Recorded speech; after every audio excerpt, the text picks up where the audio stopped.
بسم اللہ الرحمن الرحیم معزز سامعین، آج کی جو ٹاپک ہے وہ بہت اہم ہے اور بہت مفید ٹاپک ہے۔ یقین مانیں اگر آپ اس ویڈیو کو انت تک دیکھیں انشاءاللہ آپ کو اس سے بہت فائدہ حاصل ہوگا۔ معزز سامعین، ٹاپک جو ہے وہ ہے کہ غلطی کی اصلاح کو آسان بنائیں۔ معزز سامعین، ہم میں سے ہر شخص انسان بحیثیت انسان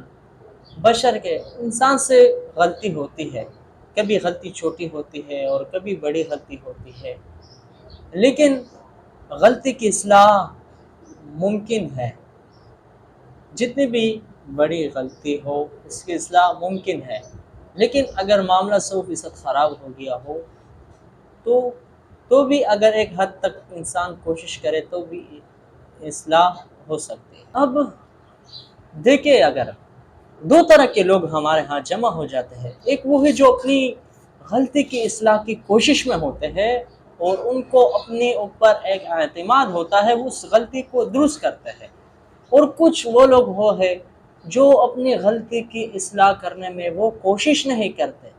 بلکہ وہ اپنی صلاحیتوں پر اس کو بالکل اعتماد ہی نہیں ہوتا۔ ہم میں سے ہر شخص اپنی زندگی میں کچھ نہ کچھ غلطیاں کر چکا ہوتا ہے، لیکن اس غلطی کی اصلاح کرنے کے لیے پھر آپ کوشش کریں تاکہ وہ غلطی جو ہے نا آپ سے ہٹ جائے، آپ آئندہ کے لیے اس طرح کی غلطی نہ کریں۔ غلطی کی اصلاح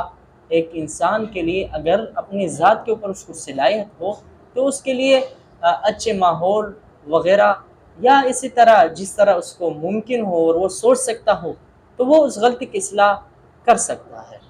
ایک مثال کے ذریعے سے میں وضاحت کرتا ہوں۔ مثلا بسا اوقات یہ ہوتا ہے کہ ہم جب کسی غلطی کی اصلاح کر رہے ہوتے ہیں وہ بذات خود ایک غلطی ہوتی ہے۔ دیکھیں، اولاد اللہ رب العزت کی ایک بہت بڑی نعمت ہے، اللہ ہم سب کو اولاد نصیب فرمائے۔ اولاد، دیکھیں ہم اولاد کے پیدا ہونے پر بہت خوش ہوتے ہیں، اور جب یہی اولاد ہے پھر جب ان کی تربیت کا معاملہ آتا ہے تو اگر ہم سے سستی ہو جاتے ہیں تو یہی اولاد پھر درد سر بن جاتے ہیں، اور پھر جب انسان کی آخری عمر ہوتی ہے اس وقت جب یہ اولاد ان سے جدا ہو جاتے ہیں اور تنہا رہ جاتا ہے انسان، پھر انسان کے لیے بہت پریشانیوں کا سامنا کرنا پڑتا ہے۔ اب آتے ہیں مثال کی طرح، مثلا آپ کا بیٹا ہے، آپ کے اولاد میں سے آپ کا بچہ ہے، وہ کبھی کبھار کوئی غلطی کر دیتا ہے، تو اگر وہ غلطی چھوٹی ہو تو اب آپ اس کو سمجھانے کا طریقہ، آپ کا انداز، وہ اس بچے کے اوپر اثر مرتب ہوتا ہے، اس کا آپ کی تربیت کا جو اثر ہے اس پر آ جاتا ہے اور وہ اسی کو قبول کر رہا ہوتا ہے۔ مثلا آپ کا بیٹا ہے، وہ کوئی غلطی کرتا ہے، چھوٹی موٹی غلطی کر دیتا ہے، اب آپ اگر اس کو آپ پر ہے، اگر آپ اس کو اچھے انداز سے اس کو اس غلطی کے بارے میں سمجھائیں گے کہ بیٹا یہ غلطی نہ کرنا آئندہ کے لیے، اور اس کے لیے کوئی تدبیر اور کوئی رائے نکالے، اور اسی طرح اور جو اس نے جو غلطی کی ہے اس کو بارے میں آپ اس کے لیے معلومات اکٹھا کریں یا کسی سے مشورہ کریں کہ میں اپنے اولاد کو اس غلطی کرنے پر کیسے میں اس کو جو ہے نا اس غلطی سے دوبارہ اس کو بچا سکوں، تو پھر آپ اس بچے کی اصلاح کرنے میں آپ 100% کامیاب ہوں گے۔ لیکن اگر آپ کا بچہ غلطی کر دیتا ہے اور آپ کو طریقہ نہیں آتا، آپ کو اس کو ایسے طریقے سے سمجھاتے ہیں، آپ اس کو ایسے طریقے سے سمجھاتے ہیں کہ گویا وہ پھر اس کو ملامت کرتے ہیں، اس کی بے عزتی کرتے ہیں۔ یہاں کبھی کبھار ہوتا یہ ہے کہ سب کے سامنے اس کو ایسی بات کر دیتے ہیں کہ جس کو وہ پسند نہیں کرتا، پھر وہ شرمندگی کے مارے پھر ہوتا یہی ہے کہ یہی بچہ جس نے غلطی کی ہے وہ سمجھنے لگتا ہے کہ مجھ سے اتنی بڑی غلطی ہو گئی، گویا کہ اس کی اصلاح ممکن ہی نہیں ہے، وہ پھر آخری عمر تک وہ اس غلطی پر قائم رہتا ہے، پھر وہ غلطی ہمیشہ وہ کر رہا ہوتا ہے۔ تو اپنی اولاد کی اصلاح کے سلسلے میں جب اس سے غلطی ہو جائے تو آپ ان کے لیے بہتر تدبیر اختیار کریں۔ یہ نہ ہو کہ آپ ان کو ملامت کریں، بے عزتی کریں، ان کو مارے پیٹے، لیکن آخر میں وہ مایوس ہو جائے اور اس غلطی کو بار بار کرنا پڑے۔ کوشش کریں کہ آپ اپنے اولاد کی اصلاح کے لیے اگر ان سے غلطی ہو جائے تو ایک اچھی تدبیر اور ایک اچھی سوچ کے ساتھ اس کو سمجھائے۔ کبھی انعام کے ذریعے سے، بسا اوقات ہوتا یہ ہے کہ اولاد انعام کی لالچ میں ان سے کوئی ایسی غلطی کر بیٹھتے ہیں کہ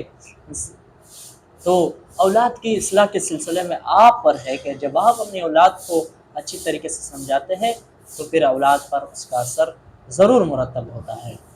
معزز سامعین، اب ہم رسول اللہ صلی اللہ علیہ وسلم کی زندگی کے بارے میں رسول اللہ صلی اللہ علیہ وسلم کی زندگی سے ایک مثال پیش کرتے ہیں۔ رسول اللہ صلی اللہ علیہ وسلم کے پاس ایک شخص آیا اور آپ صلی اللہ علیہ وسلم سے کہنے لگا کہ یا رسول اللہ، میں ہجرت کی بیعت کرنے آپ کے پاس آیا ہوں، اور یہی شخص ہے پھر آپ صلی اللہ علیہ وسلم سے کہنے لگا کہ یا رسول اللہ، میں اپنی والدین کو روتا ہوا چھوڑ آیا ہوں۔ آپ صلی اللہ علیہ وسلم نے یہ سن کر اس کو کوئی سرزش نہیں کی اور نہ اس شخص کے فعل کی مذمت اور تحقیر کی، اور نہ اس شخص کو کم عقل اور برا بلا کہا، کیونکہ وہ شخص نیک نیتی سے آیا تھا۔ وہ یہ سمجھ رہا تھا کہ اس نے ایک بڑا اچھا کام کیا۔ آپ صلی اللہ علیہ وسلم کو چونکہ علم تھا کہ اس غلطی کا ازالہ کرنا آسان ہے، آپ صلی اللہ علیہ وسلم نے اس شخص سے کہا کہ آپ گھر کی طرف لوٹے اور جس طرح آپ نے والدین کو روتا ہوا چھوڑا ہے، آپ ان کو ہنسائے، آپ ان کے خوش کرے۔ معاملہ یہاں پر ختم ہو گیا۔ اب اس میں ہم دیکھیں، اگر آپ صلی اللہ علیہ وسلم اس وقت اس کو ڈانٹتے، اس کو برا بلا کہتے، تو پھر یہ شخص اس مایوسی کے حالت میں اس غلطی کو پتہ نہیں کیا سمجھتے اور پھر کل یہی غلطی کرتے تھے۔ آپ صلی اللہ علیہ وسلم نے اس کی غلطی کی اصلاح کو کیسے آسان کیا۔ سامعین، امید کرتا ہوں کہ آج کی یہ گفتگو آپ کو پسند آئی ہوگی۔ اگر آپ ہمارے چینل پر رہے تو ہمارے چینل کو کریں اپنے ساتھ سبسکرائب۔ ملتے ہیں اگلی ویڈیو میں۔ اللہ حافظ۔